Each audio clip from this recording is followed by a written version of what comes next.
خدا اور محبت بائے ہاشم ندیم۔ قسط نمبر 55۔ اس نے گاڑی میرے قریب لا کر روکی۔ یوں سرد شاموں میں ایک جوان پردیسی لڑکے کا لندن کی سڑکوں پر تنہا گھومنا کچھ ٹھیک نہیں۔ جلدی سے میری گاڑی میں بیٹھ جاؤ، میں تمہیں تمہاری منزل پر پہنچا دوں گی۔ میں مسکراتا ہوا اس کی گاڑی میں بیٹھ گیا۔ سارا نے گاڑی آگے بڑھا دی۔ کچھ ہی دیر میں ہم مسافات سے گزرتے ہوئے جاگتے ہوئے جگمگاتے لندن پہنچ گئے۔ چمکتی ہوئی شیشے جیسی دکانیں دونوں اطراف کھلی ہر گزرتے راہی کی توجہ کھینچ رہی تھی۔ سینٹرل لندن کے بڑے بڑے کسینو شام ہوتے ہی کھل گئے تھے اور باہر کھڑی نیم عریاں لڑکیاں لوگوں کو اندر آنے کی دعوت دے رہی تھیں۔ یہ سب کئی منزلہ کسینو تھے جن کے اندر جانے کے لیے بڑے بڑے ڈرائی وے بنے ہوئے تھے۔ آپ اپنی گاڑی سمیت اندرونی عمارت جا سکتے تھے۔ نئے لگنے والی فلموں کے بڑے بڑے بورڈ جل بجھ رہے تھے۔ ان میں سب سے بڑا بورڈ نئی فلم کنگ کانگ کا تھا۔ اصل میں بورڈ کیا تھا؟ کئی منزلہ بہت بڑا کنگ کانگ ہی تھا جو بجلی کی روشنیوں سے بن رہا تھا، بجھ رہا تھا۔ مجھے کنگ کانگ کا بورڈ دیکھ کر سنی یاد آ گیا۔ اسے یہ فلم بے حد پسند تھی، لیکن وہاں کے سینماؤں میں ابھی کنگ کانگ نہیں لگی تھی۔ اب ہم بڑے پل کے اوپر سے گزر رہے تھے۔ پل کے گرد بڑی بڑی جہازی سائز کی پیلی روشنیوں نے دن کا سا سما باندھ رکھا تھا۔ سگنل بند تھا، شاید کوئی اسٹیمر نیچے سے گزر رہا تھا۔ خودکار پل درمیان میں سے علیحدہ ہو کر اوپر اٹھ چکا تھا۔ بحری جہاز بھونپو بجاتا ہوا پل کے درمیان سے گزر گیا۔ جہاز کے عرصے پر کھڑے لوگوں نے اپنے شہر کے باسیوں کو دیکھ کر خوشی سے نعرے لگائے، ہاتھ ہلا کر وعدہ کیا کہ الوداع اسے شہروں کے شہر لندن۔ ہم چند دن کے لیے تم سے جدا ہوتے ہیں، لیکن یہ وعدہ رہا کہ ہم پھر ملیں گے اور بہت جلد ملیں گے۔ تب تک اپنی اس رنگینی اور جگمگاہٹوں میں کمی نہ آنے دینا۔ سچ ہے، دنیا کے ہر خطے کے باسیوں کو اپنا شہر ہی دنیا کا سب سے خوبصورت شہر لگتا ہے۔ مجھے اپنا کوئٹہ بھی اسی طرح اور اتنا ہی پیارا تھا۔ اس شہر کی فضا میں میری ایمان کی مہک بسی ہوئی تھی۔ اس کی دسمبر کی شاموں میں بھی ابھی تک کچے کوئلے کے جلنے کی میری پسندیدہ خوشبو موجود تھی، جو بچپن سے ہی میری روح کو کھینچ لیتی ہے۔ یہ شہر بھی ہمیں کس طرح سے خود سے باندھ لیتے ہیں، جیسے کوئی خون کا رشتہ ہو ان سے۔ سارا گاڑی بے حد تیز چلا رہی تھی۔ پل جڑتے ہی تھوڑی دیر میں ہم البرٹ ہال کی پارکنگ میں موجود تھے۔ ہال میں بہت بھیڑ تھی، ضرور کوئی خاص تھیٹر تھا۔ ہماری نشستیں دوسری رو میں ہی تھیں۔ ہمارے بیٹھنے کے کچھ دیر بعد ہی ہال کی روشنیاں بجھا دی گئیں۔ سامنے اسٹیج کا پردہ اٹھا دیا گیا۔ محبت کی کوئی کہانی تھی۔ کہانی محبت کی ہی ہو سکتی ہے۔ محبت ہی تو ایسی لاکھوں کہانیوں کو جنم دیتی ہے۔ اسٹیج پر ہیرو ہیروئن سے ودا لے کر رخصت ہو رہا تھا، کیونکہ اسے اپنے قصبے سے کہیں دور ملازمت مل گئی تھی۔ لیکن ہیرو نہیں جانتا تھا کہ راستے میں جو گھنا جنگل پڑتا ہے وہاں چھپے لٹیرے اس کی زندگی کی طاق میں ہیں۔ وہاں ہیروئن کی سوتیلی ماں اسے بحری جہاز کے ذریعے مزدوروں کے لیے دور دراز کے شہر لندن بھیج رہی تھی۔ ہیروئن اس بات سے بے خبر ہے کہ اصل میں اس کی لالچی سوتیلی ماں نے بحری قزاقوں کے ہاتھ اس کا سودا کر دیا ہے، جو اسی بحری جہاز پر موجود ہیں جس میں اسے سمندر پار جانا ہے۔ اسٹیج کا منظر لڑکے اور لڑکی کی آخری ملاقات کا منظر تھا، جس میں دونوں ہی اس بات سے بے خبر ہیں کہ یہ ان دونوں کی آخری ملاقات ہے۔ دونوں ایک دوسرے سے 1 سال کے بعد کی ملاقات کے وعدے کر رہے ہیں۔ دونوں کی آنکھوں میں آنسو ہیں۔ دونوں ہی ایک دوسرے کو جھوٹے دلاسے دے رہے ہیں۔ منظر میں جان بھرنے کے لیے دونوں اداکار جم کر اداکاری کر رہے تھے. ہدایت کاری اور مکالمے بھی زبردست تھے. پورے ہال پر سناٹا سا چھایا ہوا تھا. ہیرو جنگل سے گزر رہا ہے. پس منظر میں ولیم ورڈسورتھ کی مشہور نظم ایک برفیلی شام میں جنگل میں رکنا کے مکالمے گونج رہے ہیں. یہ گھنا جنگل، یہ برفیلی شام، کس قدر دل فریب ہے، لیکن مجھے تو اپنے وعدوں کا بھرم رکھنا ہے اور سونے سے پہلے میلوں کا سفر طے کرنا ہے، اور سونے سے پہلے میلوں کا سفر طے کرنا ہے. میں نے شاید 7ویں جماعت میں ولیم ورڈسورتھ کی اسٹاپنگ بائی ووڈس ان اے سنو ایوننگ پڑھی تھی. آج اپنی آنکھوں کے سامنے پھر سے اس منظر کو حقیقت بنتے دیکھ رہا تھا. یہاں لٹیرے ہیرو پر حملہ آور ہوتے ہیں، وہاں بحری قزاق لڑکی پر بحری سفر کے دوران جھپٹ پڑتے ہیں. یہاں ہیرو کے سینے میں خنجر گھونپ دیا جاتا ہے، وہاں لڑکی قزاقوں سے بچنے کے لیے سمندر میں کود جاتی ہے. یہاں ہیرو مرتے مرتے لٹیروں سے التجا کرتا ہے کہ اس کی موت کے بارے میں لڑکی کو نہ بتایا جائے ورنہ وہ بھی مر جائے گی. وہاں لڑکی سمندر میں ڈوبنے سے پہلے قزاقوں سے چلا کر عرضی کرتی ہے کہ لڑکے کو اس کی موت کی اطلاع نہ دی جائے ورنہ وہ بھی خودکشی کر لے گا.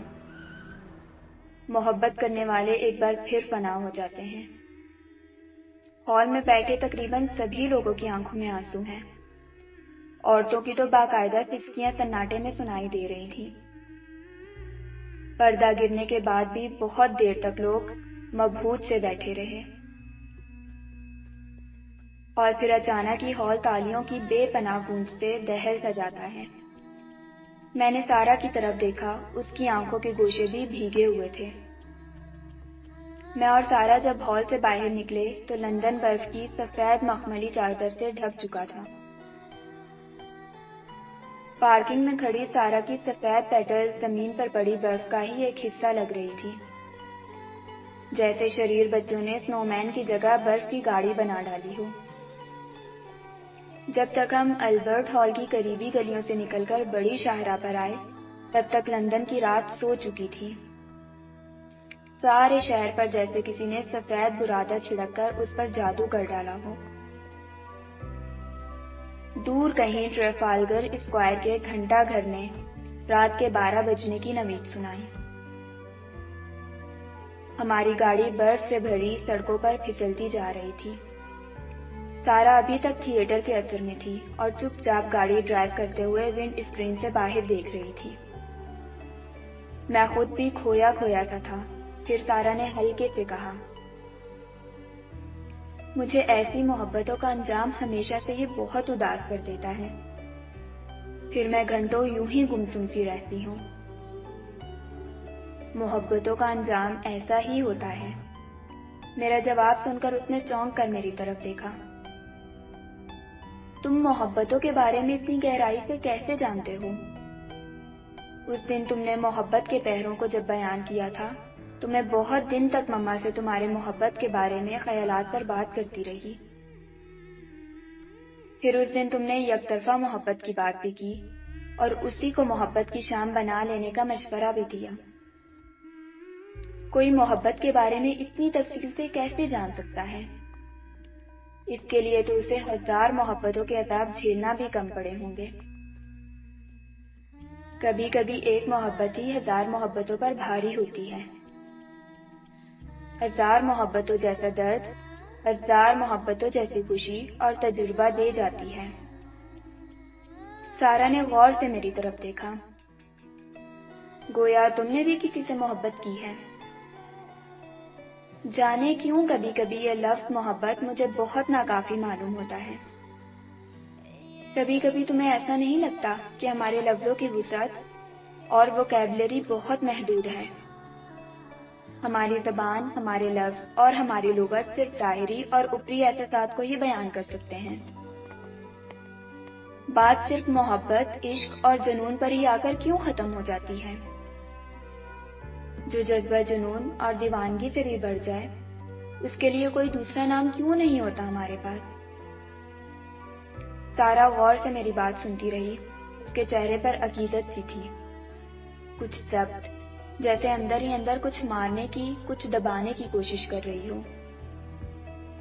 کیا میں پوچھ سکتی ہوں کہ وہ خوش نصیب جس کے لیے تمہارے جذبات، تمہارے لفظ کم پڑ جاتے ہیں، اس وقت کہاں ہیں؟